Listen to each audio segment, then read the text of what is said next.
नमस्कार। प्रारंभ पर आप सभी का स्वागत है। मैं अवनीश। दर्शकों, पश्चिम बंगाल में इस समय कुछ ऐसा चल रहा है जिसकी आग पूरे देश में महसूस तो की जा रही है। मीडिया में भी बातें हो रही हैं, लेकिन कितनी बातें हो रही हैं दिल्ली के स्टूडियो में बैठ के और कितनी इस पर चर्चा हो रही है, इसी के साथ साथ बहुत कुछ खेमे ऐसे हैं जहां पर चुप्पी है। औरतों के अधिकारों के लिए कभी हाथरस जैसा कांड हो या इस तरह का हो, कांग्रेस की जो स्वनाम धन्य प्रियंका वाड्रा हैं, उनके आंसू नहीं थमते। लेकिन संदेश खाली पे कांग्रेस सहित सारी विपक्षी पार्टियां, आप ध्यान से देख रहे होंगे, सब के सब चुप हैं। लेकिन कहते हैं ना कि जब जमीन से जो बात शुरू होती है तो उसको रोक पाना बड़ा मुश्किल होता है। ममता बनर्जी सरकार ने पत्रकारों की गिरफ्तारियां तक की।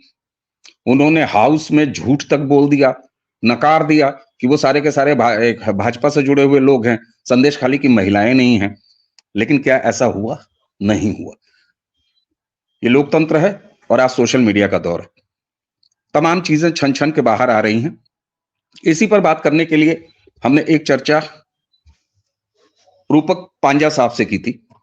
आप वर्धमान से आते हैं, पूरा बंगाल ट्रेवल करते हैं और बंगाल के सरोकारों से, राजनीतिक सामाजिक सरोकारों से जुड़े रहते हैं।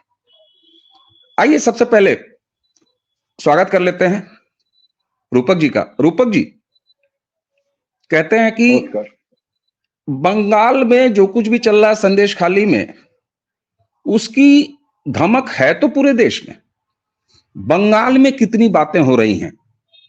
17 लोगों की वैसे गिरफ्तारी हुई है, लेकिन शाहजहां शेख अभी भी गिरफ्तार नहीं है। महिलाएं रुक नहीं रही हैं, एक गांव से दूसरे गांव यह आंदोलन बढ़ता ही जा रहा है और महिलाओं ने कमान थामी है। महिलाएं अपने हिसाब से जवाब भी दे रही हैं, कहीं चप्पल चला रही हैं तो कहीं लाठियां, कहीं दुष्टों के घर और बाकी चीजें जला रही हैं।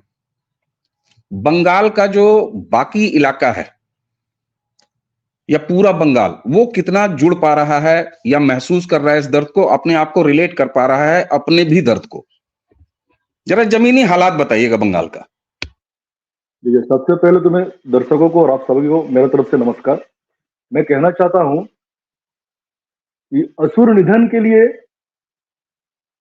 मां दुर्गा का रूप धरना पड़ा था, मां दुर्गा का अवतार हुआ था।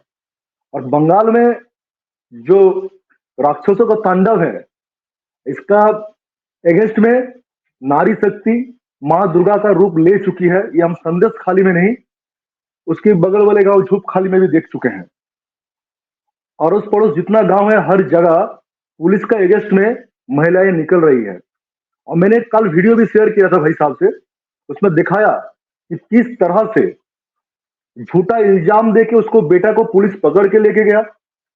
फिर जब उसको मां उसे छुड़ाने गई तो किस कदर उसे पीटा गया, जो कैमरे के सामने दिखाने में भी शर्मनाक है। तो ये जो बंगाल का पुलिस है, ये तो पुलिस नहीं है, ये पूरा दलदास बन चुकी है, दास बन चुकी है ममता बेगम की। और ये जो हवा सिर्फ संदेश खाली में नहीं, हम लोग पिछले बार भी इलेक्शन के समय 21 के इलेक्शन में, विधानसभा इलेक्शन में देखे थे, जब हमारे यहाँ से कैंडिडेट हुई थी बांकुड़ा सालतोरा विधानसभा से चंदना बावरी जी, उस समय भी नारी शक्तियां चंदना बावरी के अगेंस्ट में जो खड़े हुई थी टीएमसी की तरफ से, उस समय भी नारी शक्तियां इसी तरह से उसको खदेड़ के गई थी। तो ये पहली बात नहीं है। और एक डर का माहौल बना हुआ था बंगाल में, धीरे धीरे अब उभर रहा है। और एक चीज मैं पहले भी कह चुका हूं, जब तक नारी शक्ति का उत्थान नहीं होगा तब तक बंगाल में परिवर्तन लाना असंभव है। और ये नारी शक्ति हमारी अग्निमित्रा जी है, उनके हाथ पकड़ के आज संदेश खाली हुई है, झूप खाली हुई है, नदियां में हो रही है। बंगाल के हर जगह से नारी शक्तियां निकल के आ रही है और इसका इफेक्ट बढ़िया से पड़ रहा है। और मैं एक चीज देख रहा हूं, जो 1000 रुपया देने वाला, 500 रुपया देने वाला, जैसे कि ममता बनर्जी 500,000 दे के, ये लक्ष्मी भंडार नहीं है, ये धर्षण भंडार है, रेप भंडार। इसको देकर नारी का दाम धार्य कर दिया है कि आप 500,000 लीजिए और हमारे नेता शाहजहां जैसे नेता आपके पास जाएंगे और आप उसके साथ चले जाइए। रात को 10 बजे किस तरह का मीटिंग होता है। तो मैं जाता हूं इधर उधर, देखता हूं टीएमसी का कार्यकर्ता, टीएमसी का काउंसिलर, मेरा एक दोस्त कह रहा था कि हम लोग अक्षत देने के लिए गए हुए थे। टीएमसी की काउंसिलर, उनका मिसेस कह रहा है कि मुझे शर्म आता है कि मैं टीएमसी करता हूं बोलने के लिए। और ये 500,000 मुझे नहीं चाहिए। आज का डेट में जो आज 1 महीना पहले भी आदमी में था भाव कि नहीं मुझे भी 1,000 रुपया चाहिए, मुझे भी 500 रुपया चाहिए, आज वो लोग बोल रहा मुझे नहीं चाहिए, बंद कर दीजिए। इस तरह का विक्षोभ बंगाल के चुनाव में नारी लोग कर रही है। जी बिल्कुल, बेहद डरावना एक हकीकत आपने बयान किया, लेकिन उसी के साथ एक तमाम निराशा और नकारात्मकता में आशा की भी किरण है। दर्शकों, जिस बांकुरा की सालतोरा सीट की बात कर रहे थे और वहां की जीती हुई एमएलए जो भारतीय जनता पार्टी की थी, चंदना बावरी जी, उनका जिक्र कर रहे थे अभी रूपक जी। आपको बता दें, जो उनके खिलाफ संतोष मंडल को खड़ा किया था, वो एक सुरक्षित सीट है, लेकिन संतोष मंडल को टीएमसी यानी ममता बनर्जी ने खड़ा किया था, वो करोड़ों का मालिक है, करोड़ों का मालिक है। और वहीं चंदना बावरी, दर्शकों, जिस समय उन्होंने अपना जो पर्चा दाखिल किया था, तो उसमें जो डिटेल है, कुल मिला के 6,000 कुछ रुपए उनके अकाउंट में नगद थे, उनके पास घर के नाम पर एक झोपड़ी और लगभग 2 बकरियां या इस तरह की कोई चीज, उनके पति मजदूरी करते थे। संतोष मंडल को भी चुनाव प्रचार के दौरान 2021 के विधानसभा चुनाव में वहां की महिलाओं ने दौड़ा लिया था, जैसा कि रूपक जी कह रहे थे। मैंने थोड़ा सा और बता दिया। अच्छा रूपक जी, बंगाल का जो ये देखिए आप, ये ग्रामीण आंदोलन चल रहा है, जो एक्चुअल पीड़ित हैं महिलाएं, वहां से आंदोलन चल रहा है। जो सो कॉल्ड एक भद्र लोग बंगाली समाज की परिकल्पना है, एक जो परसेप्शन है, उसमें किस तरह की बात हो रही है? नहीं, बंगाली जो इंटेलेक्चुअल सेल है, जो इंटेलेक्चुअल सेल मतलब जिसको हम कहते हैं डॉक्टर, लीगल सेल में वकील, एडवोकेट वगैरह, टीचर, इसमें एक परिवर्तन का झोंक आया हुआ है। ये कहीं ना कहीं एक डर का माहौल बना हुआ है। देखिए हम लोग जिस जगह रहते हैं, यहाँ पर क्या होता है कि आपको कहीं संदेश खाली ऐसे जगह में जिसे आपको हाथ से पीटा गया, हमारा कुछ एरिया है बंगाल में जहां आपको नौकरी छीन लिया जाएगा, आपको पता नहीं चलेगा। इस तरह का डर का माहौल है। लेकिन परिवर्तन सब हर कोई चाहता है। हम लोग जब बाई इलेक्शन में हो, विधानसभा वोट में हो, पंचायत इलेक्शन में भी हम लोग जब गए, बूथ तक गए, तो वो लोग जो बैठा हुआ है कौन है, इंटेलेक्चुअल सेल से टीचर्स लोग ही आता है वोटिंग करवाने के लिए, तो एकदम फुल सपोर्टेड है, ऐसा बात नहीं है। ये परिवेश इस तरह का है कि हम जा नहीं पाए, तो यहाँ का इंटेलेक्चुअल सेल जगा हुआ है। अब कुछ गोदी मीडिया के पास जो इंटेलेक्चुअल सेल ममता बनर्जी खरीद के रखे, उसको देख के अब पूरा बंगाल के जो इंटेलेक्चुअल है उसको बदनाम नहीं कर सकते हैं कि बंगाल का इंटेलेक्चुअल जगा हुआ है, ये सोया हुआ नहीं है। अब कुछ अगर जो बार बार मीडिया के सामने आते हैं, फोकस करवा दीजिए ममता बनर्जी, इसका काम ही है मूल मुद्दा से, असली मुद्दा से चीज को घुमाना। देखिए किस तरह से मुद्दा को घुमाया। संदेश खाली में एक सिख ऑफिसर गए हुए थे, उसका नाम था जसप्रीत सिंह। कोई आवाज दिया है खालिस्तानी का, लेकिन ना अग्निमित्र पॉल दी है, और अग्निमित्र पॉल बार बार क्लियर कर चुका है कि वहां पर कम्युनिस्ट वाले भी थे, आवाज उस पक्ष से भी नहीं आया हुआ है खालिस्तानी वाला। ये वाला ममता बनर्जी और जसप्रीत सिंह मिलकर करवाया, क्योंकि जसप्रीत सिंह भी ये राजीव कुमार जैसा ही ममता का पालतू है। इस तरह का शब्द यूज नहीं करना चाहिए, लेकिन इस तरह का भड़ास आदमी का मन में है। आप देखिए 2020 में हमारे वहां पर एक थे, उसका नाम था बलविंदर सिंह।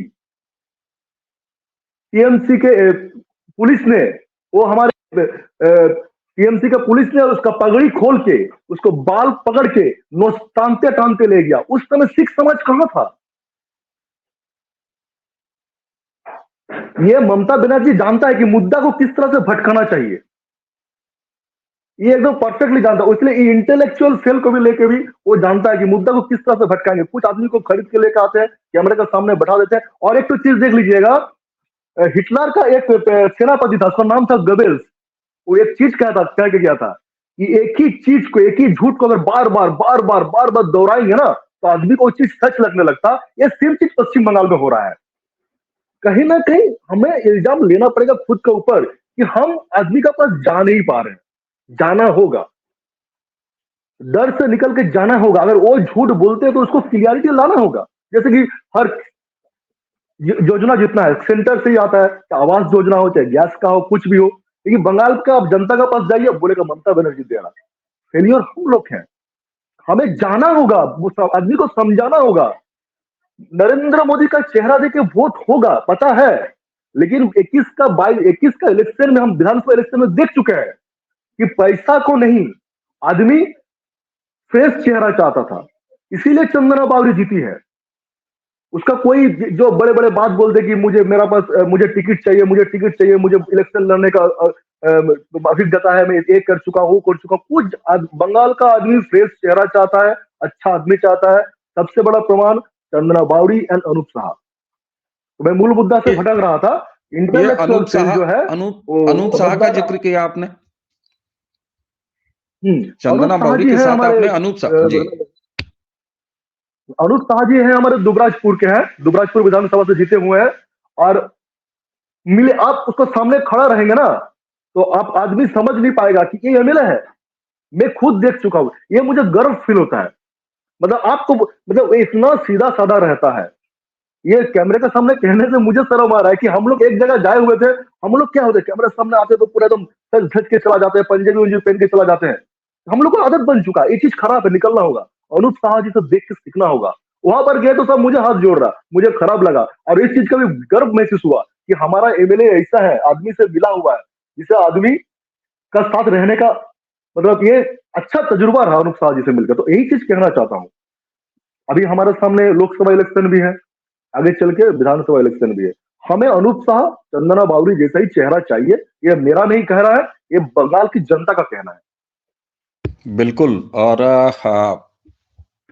आपने जो एक बात कही, अगर देखा जाए तो ये परिवर्तन पिछला जो बंगाल का चुनाव रहा है ना, उसमें ये कहा गया कि साहब जो है बीजेपी देखिए इतना दम भर रही थी, 80 के लगभग सीटों पर आके रह गई। लेकिन उसमें जो इस तरह की उपलब्धियां आपने गिनाया, वो साहा जी का नाम आपने लिया, बाकुरी जी उदाहरण सामने, और खास तौर से आपने ये दर्शकों को बता दें, कभी वामपंथ की आप काशी कह लीजिए या मक्का कह लीजिए, काबा कह लीजिए, जो भी कह लीजिए, नक्सलबाड़ी एकदम एकदम जिसका चूरन इतना बेचा और उसके नाम पर कितना कमाया, चाहे राजनीतिक चाहे आर्थिक, और पूरे देश में नक्सली एक नेगेटिव माओइस्ट मूवमेंट खड़ा कर दिया है ना। उस नक्सलबाड़ी की जो विधानसभा सीट है वो भी भारतीय जनता पार्टी ने जीती थी, जो उन 80 विधायकों में से, है ना। तो ये एक परिवर्तन दिखाई तो देता है। अब ममता बनर्जी ने, आपने बड़ा अच्छा उसको पॉइंट आउट किया कि वो ध्यान बटाने की मास्टर हैं। उन्होंने, आप देखिए, आधार कार्ड वाला एक फर्जी चूरन बाजार में उतार दिया। खैर बाद में उसको एजेंसी ने क्लियर कर दिया कि ऐसा कुछ नहीं है। फिर ये खालिस्तान और ये जो सरदार जी वाला एपिसोड, ये इन्होंने किया।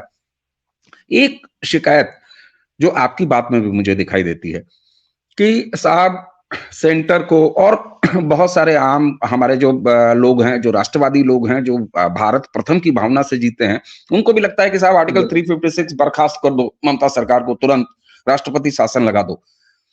लेकिन आप ये दर्शक भी देख रहे होंगे, नरेंद्र मोदी जी की स्टाइल ऑफ पॉलिटिक्स आज 10 साल होने जा रहे हैं, वो बेजा कोई काम नहीं करते। और यहां पर सेंट्रल गवर्नमेंट की तैयारी में दर्शकों बता दूं आपको, 100 से भी ज्यादा सेंट्रल फोर्सेस जो हैं, वो गृह मंत्रालय ने कल ही ऑफिशियली रिलीज किया है कि 7 मार्च तक 2024 का लोकसभा चुनाव अच्छे ढंग से हो सके, निर्भीक ढंग से वोटर निकल के बूथ तक जा सके। इसके लिए 100 से 107 या 8, मुझे एग्जैक्ट संख्या या 130 ऐसा कुछ ध्यान में आ रहा है, वो सेंट्रल फोर्सेस वहां पर 7 मार्च तक पहुंच जाएंगी। तो क्या आपको ऐसा लगता है कि 2024 में, अब जब ये महिलाओं का विद्रोह जमीन पर तैयार हो रहा है रूपक जी, मतदाता निर्भीक होके, जो बंगाल में चुनाव में रेगिंग से लेके हिंसा का दौर, वो इस बार लोकसभा 2024 के चुनाव में नहीं देखने को मिलेगा या कम देखने को मिलेगा? मतदाता निर्भीक होके निकलने के मूड में है? एकदम एकदम सबसे पहले एक चीज कहना चाहता हूं, तो चीज पूरा क्लियर हो जाएगा कि भारतीय जनता पार्टी कभी भी कहीं पर लड़ाई झमेला वाला माहौल पैदा नहीं करना चाहता है। बहुत सारे व्यक्ति कहता है कि भारतीय जनता पार्टी अगर भारतवर्ष में, इंडिया में क्षमता में आ गया तो ये पाकिस्तान को मार देगा, ये कर देगा। एकदम नहीं है। हम इस तरह का राजनीतिक दल करते हैं जो शांति स्थापना करना जानते हैं। देखिए, यहां पर राष्ट्रपति शासन लागू कर देना बड़ा बात नहीं है, इसके लिए खर्च भी होगा और बहुत सारा आदमी को इससे फायदा भी मिलेगा, बहुत सारा आदमी का लॉस भी होगा। इस चीज को समझना होगा कि मार का बदला मार नहीं होता है। ये राजनीति से निकलना, एक चीज तो ममता बनर्जी ने बोला था कि बदला नहीं बदल चाहिए, लेकिन उसने बदला का बदली बदला ही लिया। अब भारतीय जनता पार्टी सीना तान के बोलता है कि बदला नहीं बदल ही चाहिए, क्योंकि हमें आदमी का काम करना है। नरेंद्र मोदी जी बार बार एक चीज को दोहराया है कि मैंने आम आदमी के लिए काम किया है, सबका छत दिया है, गैस दिया है, सब कुछ दिया है, बाथरूम दिया है, महिला को बाहर जाने का, शौच करने का जरूरत नहीं, शौचालय दिया है। इस चीज को समझना होगा। और ये जो माहौल बना हुआ है, डर का माहौल, ये लगभग बंगाल में खत्म हो चुका है। इस संदेश खाली तो वहां से एक अच्छा पॉजिटिव हवा आया है, इससे पहले भी हो चुका था। ये जो हम लोग बाई इलेक्शन में हम लोग पोलिंग एजेंट नहीं दे पाए थे, ये माहौल पूरा खत्म हो चुका, क्योंकि हमारे यहाँ राज्य के नेतृत्व में और हमारे जिला नेतृत्व में बहुत बढ़िया काम हो रहा है। हम लोग जो एक माहौल था कि 8 बजे के बाद घर से नहीं निकलते थे, घर वाला भी बोलता कि जल्दी तुम घर आ जाना, आज ऐसा माहौल है कि हम एक प्रोग्राम करके रात 12 बजे 1 बजे भी घर आ सकते हैं। एक पॉजिटिव माहौल इसलिए तैयार हुआ है कि ना कि नरेंद्र मोदी सेंटर में है, ना कि फोर्स भेज देगा। ये लोग जो टीएमसी करने वाला है, जो कम्युनिस्ट कर रहा था इतना दिन से, वो देख रहा है कि बंगाल का जो माहौल है ना, ये पूरा बिगड़ चुका है। शिक्षा में देखिए, एक शिक्षा मंत्री से हम क्या शिक्षा लेंगे, उसका घर से लड़कियां मिल रही है।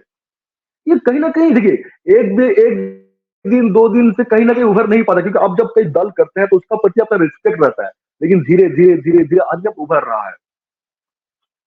शाहजहां वाला भी केस देख लीजिए, महिला का कोई सुरक्षा नहीं है, 500,000 का जो कहानियां आम आदमी समझ चुका है, सामने नहीं आ रहा, लेकिन बैलेट बॉक्स में इसका फायदा हम लोग को मिलेगा। और ये एक बात तो सही है, इस बार हर आदमी वोट देने जा पाएगा। ये सबसे बड़ा जो संदेश संदेश खाली की नारियां ही दी है, इसके लिए कोई डर नहीं है। बिल्कुल, बिल्कुल। और आपने जो अंत में बात कही कि इस बार हर आदमी इस बात के लिए कमिटेड है कि वो पोलिंग बूथ तक तो जाएगा, अपने मतदान का प्रयोग करेगा। और एक चीज़ जो पॉलिटिकल एनालिस्ट लोग हैं या एक राजनीतिक विश्लेषण में ये समझा जाता है कि जब भी मतदान का स्तर बढ़ता है, तो वो जो बढ़ा हुआ स्तर है, वो परिवर्तन की तरफ वोट पड़ने का संकेत होता है। ये बड़ी स्वाभाविक सी बात है और इसको बिल्कुल बिल्कुल। लगभग हमेशा सच होते हुए देखा गया है। अच्छा रंजय जी, रूपक जी जिस तरीके से बंगाल की स्थिति बता रहे हैं, बंगाल के समाज के अंदर उपजी चेतना के बारे में भी बता रहे हैं, कुछ उदासीनता के बारे में भी बता रहे हैं, ममता बनर्जी के इतनी नकारात्मक राजनीति और हर स्तर पर उतरने की भी बात बता रहे हैं। मैंने शुरुआत में ही जिक्र किया था इस बातचीत को शुरू करने से पहले कि साहब प्रियंका गांधी कहां है? कांग्रेस पार्टी के पास अब आंसू नहीं बचे। अखिलेश यादव, ये तमाम लोग जो हाथरस जैसी घटनाओं पर बुक्का फाड़ फाड़ के रोते थे, जो सो कॉल्ड बुद्धिजीवी सोशल मीडिया पर चिल्ला चिल्ला के महिलाओं को, मणिपुर के महिलाओं के लिए आज भी उनके मतलब आंसू बंद नहीं होते हैं। दुर्भाग्य है मणिपुर का, घटना भी दुर्भाग्यपूर्ण है। लेकिन ये जो एक ये वाला अच्छा वो वाला अच्छा, क्या महिलाओं का यौन शोषण भी अच्छा और बुरा वाला हो सकता है क्या? ये राष्ट्रीय चुप्पी क्यों है एक खास खेमे, एक गिरोहों में? जी। मैं इसको एक्चुअली इसके कई एंगल हैं, हम आपको बताएं तो सबसे पहली चीज तो ये है कि अगर मान लीजिए कि सामने एक पहलवान खड़ा हो 10 लोगों के सामने, तो ये 10 के 10 लोग सोचते हैं कि और उस पहलवान से भिड़ना है, तो हम में से कोई ना कोई तो इससे जाके भिड़े, और जब भिड़े तो हम पीछे से हो करेंगे। मतलब एक अजीब सा है।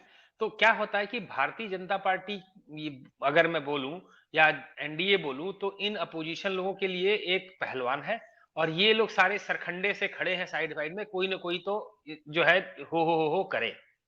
तो क्या होता है कि इनको एक जमघट होता है कि आप मिले हुए हैं, मतलब आप कोई ना कोई हल्ला मचाता है जो उसके खिलाफ बोल रहा है। लेकिन आज का माहौल थोड़ा अलग है। अभी लोकसभा का चुनाव होना है। आप देख रहे हैं कि इंडी गठबंधन जब इन लोगों ने बनाया, तो लगभग लगभग इन लोगों ने एक दूसरे के जूते में दाल पीने के लिए मतलब एग्रीमेंट कर लिया कि हाँ हाँ, आप जूते में दाल परोसी, हम उसको चाट चाट के खाएंगे। ऐसा इन लोगों ने किया, लेकिन हुआ क्या कि ये हुआ नहीं। अंत में खाली कुछ लोग ऐसे ही बचे जो कि रियली में खानदानी जूते में दाल पीने वाले लोग हैं। अब देखिए जैसे आम आदमी पार्टी है, उसमें आप देखो तो केजरीवाल है और उनकी पार्टी है। तो मतलब वो आदमी मतलब इतना अनप्रेडिक्टेबल है वो, कि आप समझ नहीं सकते कि कब क्या करेगा। लेकिन इस मामले में बिल्कुल सही है कि जब से वो, आपको याद होगा जब दिल्ली की पहली विधानसभा में जब ये 23-24 सीट या 25 या कुछ सीट पाए थे और 7 विधायकों की कमी आई थी, तो तुरंत जिस कांग्रेस को गालियां दे दे दे करके थे और बच्चों की कसम और क्या क्या हुआ, तुरंत जाकर के कांग्रेस से आ जाओ, जो दोस्ती कर लेते हैं। तो केजरीवाल ने अभी की पार्टी और कांग्रेस पार्टी ने भी एक दूसरे को सपोर्ट दिया है। यहाँ पे पंजाब और दिल्ली में कुछ इनकी स्ट्रैटेजी चल रही है। वेस्ट बंगाल में हालांकि नहीं हुआ, लेकिन लोकसभा चुनाव के बाद में एक्चुअली ये वो लोग हैं जिनको ग्राउंड रियलिटी पता नहीं है। अब जैसे रूपक जी हैं या हम हैं, हम तो बहुत बारी पश्चिम बंगाल गए हैं। हम तो पश्चिम बंगाल तो ऐसे घूमे हैं जैसे हम उत्तर प्रदेश में अपने घूमे हुए हैं, हम हर जगह गए हुए हैं। तो हम पश्चिम बंगाल का भी जान रहे हैं ग्राउंड रियलिटी और जगह। लेकिन इन लोगों के जो स्ट्रेटेजिस्ट हैं, इन लोगों ने ये अभी समझा दिया है कि देखो, एक दूसरे के खिलाफ में कोई ज्यादा फालतू उल्टा पुल्टा मत बोलो। आप देखिए, तो ये लोग ज्यादा एक दूसरे उल्टा पुल्टा बोल नहीं रहे हैं, क्योंकि कल को 2024 में जो चुनाव का जो रिजल्ट आएगा, तो इनको ये भी अभी भी उम्मीद है कि हो सकता है एक दूसरे की चप्पल चाटने को मिल जाए, कुछ चप्पल चाट करके कुछ बन जाए। बात तो सही कहे, एकदम आज बात अगर सही कहे। आज अगर कुछ ज्यादा एक दूसरे के खिलाफ में बोल देंगे, मान लीजिए आज कांग्रेस ने या आम आदमी पार्टी ने या शरद पवार ने कुछ ज्यादा ममता बनर्जी के खिलाफ बोल दिया और बाई चांस ममता बनर्जी 30 ठो सांसद ले आई और उनकी जरूरत पड़ गई, तो कम से कम इस लायक रहे कि देखो दीदी, हम तुमको, जब सारा दुनिया जो है ना वो कह रहा था कि बंगाल में बलात्कार हो रहा था, हो रहा है, ये हो रहा है, महिला, हम मुंह चुपचाप मुंह मोड़ के साइड में खड़े थे, कुछ नहीं बोला बंद अपने रखे बारे में, थे। अब हमको समर्थन दो। एक दूसरे का ये एक दूसरे की बैसाखी, ये ऑक्टोपस है ना, एक दूसरे का लेग बनने की कोशिश कर रहे हैं, ये उसका इंतजार है पहली चीज। अब आप देखिए कि इन लोगों को इतनी ग्राउंड रियलिटी नहीं मालूम है।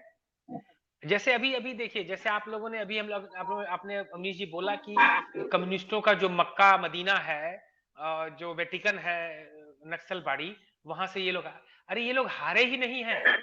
आपके दर्शकों के लिए की जानकारी के बता दूं कि जो दार्जिलिंग, सिलीगुड़ी, अलीपुरद्वार, कूच बिहार के जो टोटल विधानसभा, इसमें टोटल में ये लोग साफ हुए हैं, नॉर्थ बंगाल से पूरी तरीके से साफ हैं। और उनमें से लगभग लगभग 6 से 7 विधानसभा सीटों में नंबर 1 पे जो भाजपा जीती है, तो नंबर 1 पे रही है, नंबर 2 पे तृणमूल रही है और नंबर 3 पे कम्युनिस्ट रहे हैं।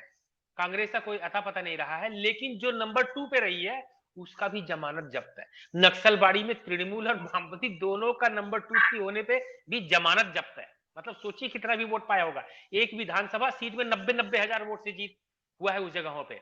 तो तो जनता वहां की कितनी पक गई होगी इन तृणमूल और इन लोगों से, कि मतलब, और सीधी सी बात है, वहां पे जिन लोगों को इन लोगों ने वोट दिया होगा या कैंडिडेट बनाया, वो फ्रेश कैंडिडेट या अच्छी छवि के लोग थे, तो साफ हो गया।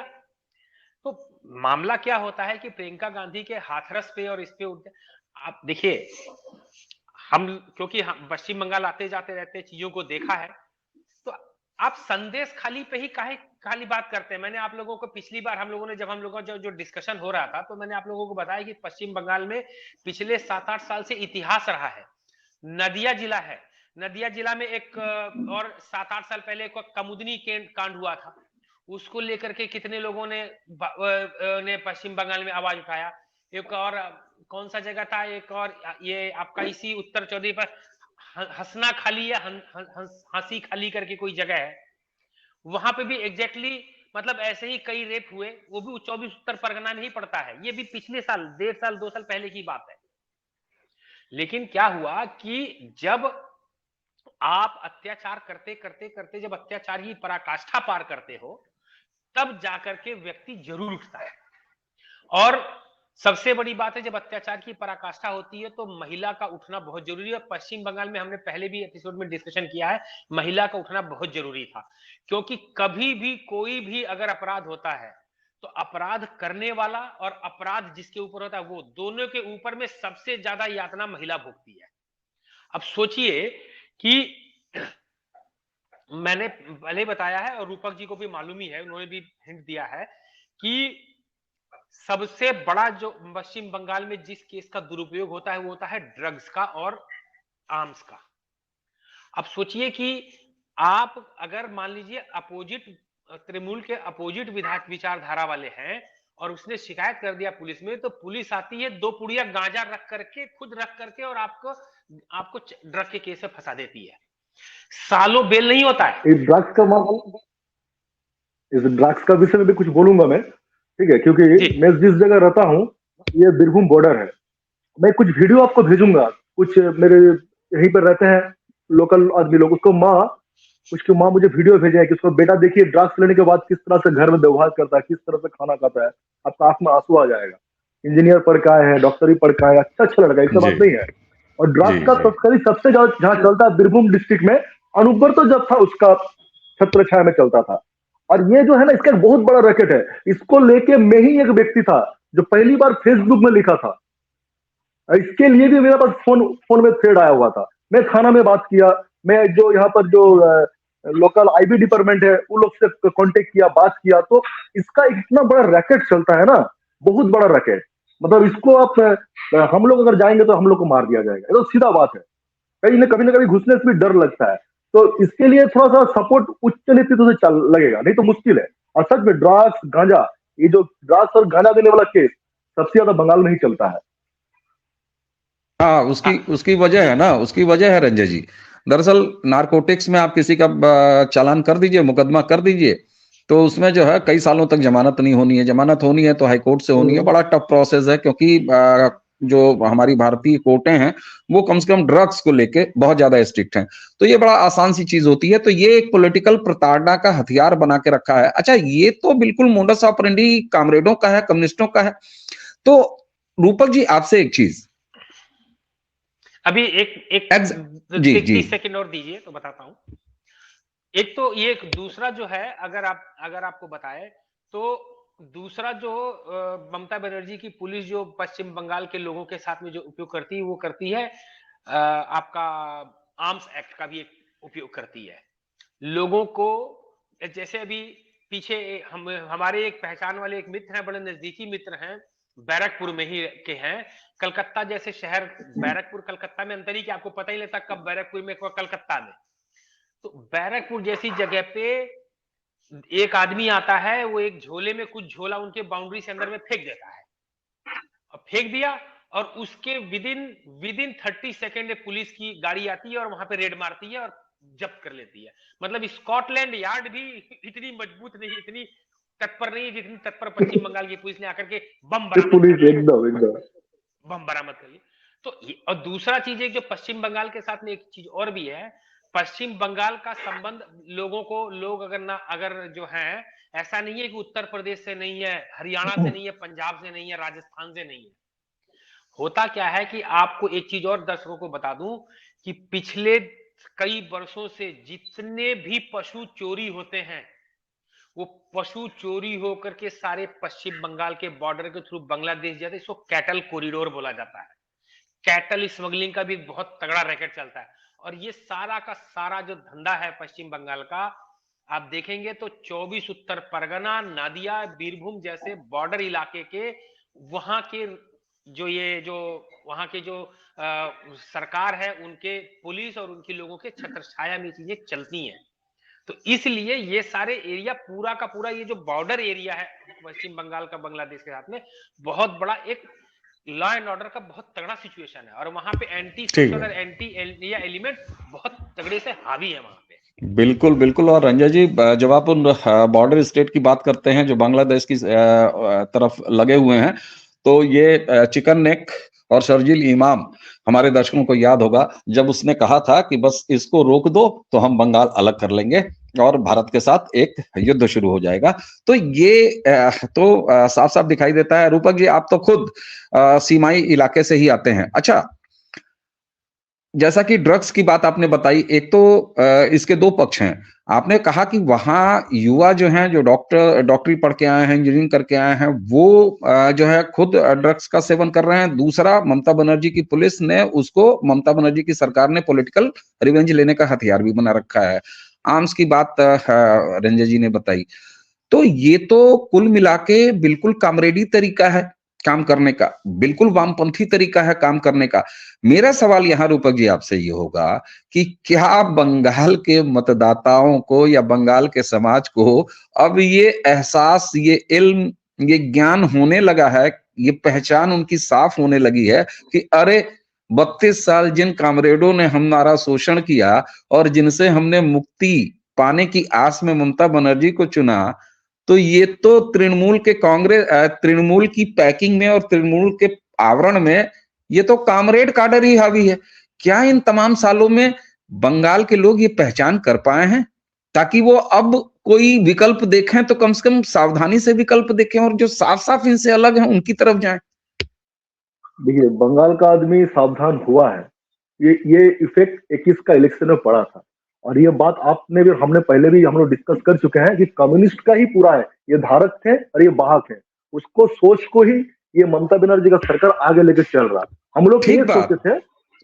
ठीक बात। मैं जो यहाँ पर जानना चाह रहा हूँ, ये बिल्कुल हम लोगों ने बात किया है इस पे। मैं जानना चाह रहा हूँ कि क्या बंगाल का समाज अब उनको पहचान गया है कि अरे ये तो वही हैं? बंगाल का जनता समझ गई थी, इसीलिए तो 21 का इलेक्शन में इफेक्ट पड़ा बंगाल में। और यही चीज मैं बार बार दोहरा रहा हूं कि हमें चंदना बावरी, अनूप साहा जैसा कैंडिडेट चाहिए जिसे आदमी देख के समझ ना पाए कि एक आम आदमी ऐसे मार्केट में घूमते रहे, जिसको फोर्स को जरूरत नहीं है, जो अकेला सीना तान के घूम पाए। उस नेता का क्या जरूरत जिसका पीछे हम लोग यहाँ पर चोर को सियाही सब देकर रखे हैं? क्यों? अगर आप जननेता है, अगर आपका इतना दबंग है, आप खुद घूमिए। क्यों आपको सेंटर फोर्स का जरूरत है? उसका पीछे भी तो खर्च बनता है। चंदना बावरी, अनूप शाह लेना नहीं चाहता था क्योंकि बंगाल का परिवेश इतना असंतुलित है कि सेंटर को देना पड़ा, क्योंकि वो जितने भी हो वो हमारे लिए वहां पर गए हुए हैं। तो इसीलिए इस चीज को समझना होगा। बंगाल का जनता समझ चुका है कि हमें फ्रेश चेहरा चाहिए, ना कि कोई हेवी वेट नेता चाहिए जो पहले भी सीपीएम कर चुका है, फिर टीएमसी कर चुका है, फिर भाजपा में आया है, फिर यहाँ पर भी आके देखिए वो इफेक्ट पड़ा है। बंगाल का जनता समझा है कि कम्युनिस्ट का पैकेज ही पूरा टीएमसी में आया था, इसको हम लोग भाजपा में आने नहीं देंगे। भाजपा को चाहता है आदमी किसी के पास भी जाए। हम तो बोल रहे councillor, TMC councillor, heavy weight councillor का मिसेज, उसका परिवार कहता है कि मुझे शर्म लगता है कि मेरा घर वाले टीएमसी करते हैं। आइए, आप आइए, जमीनी हकीकत है। और कुछ चीजें मैं और जोड़ना चाहूंगा। बंगाल में एक परिवेश, जैसे आप बोले प्रियंका वाड्रा वगैरह जो ये सब है, तो सीपीएम वाला एक कहता था कि बंगाल को गुजरात होने नहीं देंगे।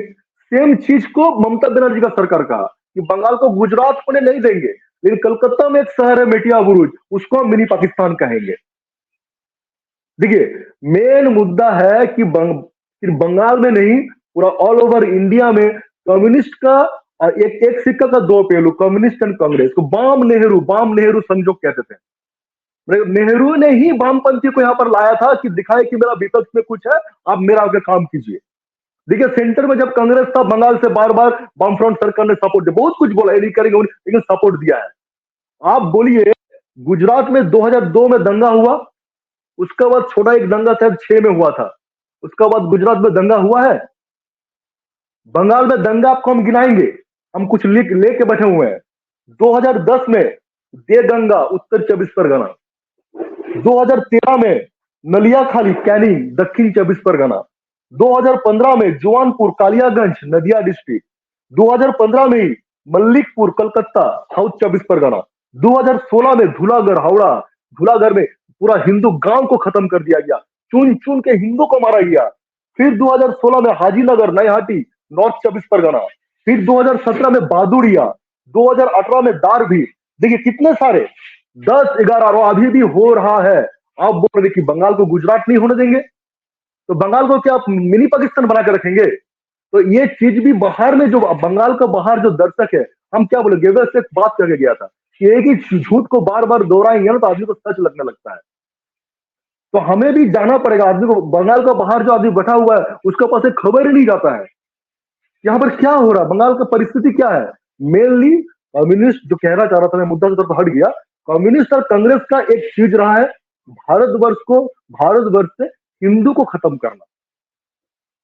इस चीज को समझना होगा। बार बार देखिए, जहां पर हिंदू नहीं है वहां उस देश में शांति नहीं है, चाहे पाकिस्तान हो चाहे कोई भी देश हो।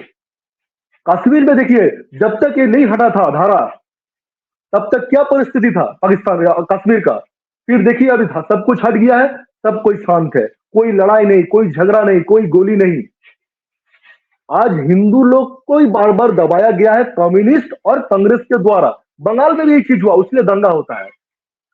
आप बोलिए ना, जब गुजरात में दंगा हुआ कितना आदमी मरा था, आप किसी से पूछिए वो क्या बोलेगा, लाखों आदमी मरा था, 1000 आदमी मरा था, हजार आदमी, लाखों आदमी नहीं। रिपोर्ट कह रहा है कि 790 आदमी मरा था, उसमें से मुसलमान था 254, हिंदू था 223।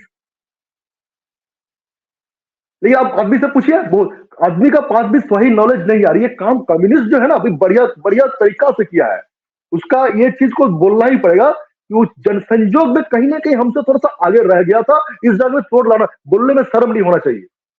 बोलने में शर्म करेंगे, सही चीज को छुपाएंगे तो फिर हम लोग और दबे हुए रहेंगे। मुझे कहना, मेरा अगर कमजोरी है, मुझे देखना होगा ये हाँ मेरा कमजोरी है और आदमी के पास इस चीज को लाना होगा। तो मेन मुद्दा तो है बंगाल में ममता बेगम का सरकार रही है। मैं खुल के बोलता हूँ ममता बेगम, मुझे कोई डर नहीं है, माइक में भी बोलता हूँ, खाना का सामने में भी बोलता हूँ, ये ममता बेगम का ही सरकार है। और शाहजहां कहाँ छुपा हुआ है?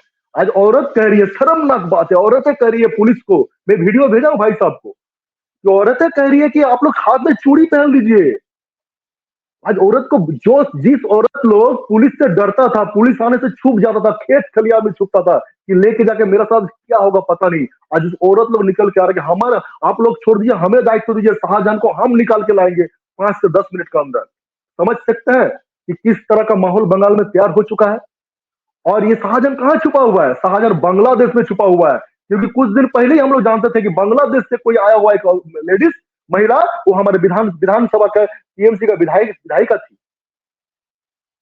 कहाँ छुपा? बांग्लादेश के साथ ममता बेगम का एक बहुत बढ़िया, वही तो ये गौ तस्करी कहां से भाई साहब बोले, गौ तस्करी, जिसके केस में अनुब्रत तो जेल गए हुए थे। जो बार बार क्या हो कि हिंदू समाज के ऊपर ही आघात आया। हिंदू लोग को सोचना होगा चीज को, ठीक बात, हिंदू लोग को बिल्कुल ठीक सोचना होगा बात। बार बार। जी जी बिल्कुल। और ऊपर की भी ये जो आपने वहां की ग्राउंड रियलिटी बंगाल की बताई, वो अब देश महसूस कर रहा है। और उसमें सबसे सकारात्मक बात यह है कि ये ऐसा खांटी आंदोलन है जो शोषण करने वालों के तेवर में शुरू हुआ है। जैसे कहते हैं ना कि थप्पड़ का जवाब थप्पड़, और महिलाओं ने जब हाथ में जूते उठा लिए हैं, झाड़ू उठा लिए हैं और लाठी उठा लिया है, और यहाँ पर पुरुष से आगे महिलाएं दिख रही हैं। आपने शुरुआत में ही कहा कि मातृशक्ति जो है वो जब जगती है तो वो बड़ा आवश्यक है। रंजय जी, आपने भी यही बात दोहराई। तो मुझे लगता है दर्शकों कि बंगाल में संदेश खाली पर राजनीतिक पार्टियां, जो विपक्ष की पार्टियां हैं, चाहे कांग्रेस हो चाहे बाकी लोग हों, उनकी चुप्पी जरूर है, लेकिन बंगाल का समाज चुप नहीं है। और उसके सामने लोग कहते हैं कि साहब समाज चिल्ला के कर क्या लेगा, लोकतांत्रिक व्यवस्था जो हमने अपनाया हुआ है उसमें 2024 का लोकसभा चुनाव सामने आ रहा है। और ऐसी उम्मीद की जानी चाहिए कि ममता बनर्जी और उनकी सरकार उनके पाले हुए कारिंदों से मुक्त होने की तरफ पश्चिम बंगाल जाएगा, जिसकी बानगी महिलाओं से खड़े हुए इस आंदोलन में मिल रही है। अभी भी गिरफ्तारी नहीं हुई है, ये शर्म का विषय है बंगाल पुलिस के लिए, शर्म का विषय होना चाहिए ममता बनर्जी के लिए। रूपक जी, आपका बहुत बहुत धन्यवाद। रंजय जी, आपने भी हमें समय दिया और बड़े इंपॉर्टेंट चीजें आपने ऐड किया, आपका भी बहुत बहुत धन्यवाद। दर्शकों, रूपक जी से हम फिर बंगाल पर बात करते रहेंगे, क्योंकि प्रारब्ध के इस मंच पर हमेशा हमेशा प्रयास यही रहता है कि हम ड्राइंग रूम में बैठ के बौद्धिक चर्चाओं में आत्ममुग्धता न दिखाएं। हम एसी ड्राइंग रूमों में और करोड़ों के स्टूडियो में बैठ के आपसे हवाबाजी न करें, बल्कि अगर बंगाल पर कोई बात है तो जमीनी सच के लिए हमारे पास रूपक जी जैसे लोग मौजूद हैं। रूपक जी, आपका एक बार फिर धन्यवाद। रंजय जी, आपका एक बार फिर धन्यवाद। और दर्शकों, प्रारब्ध को लगातार स्नेह देने के लिए आप सभी का बहुत बहुत धन्यवाद। नमस्कार।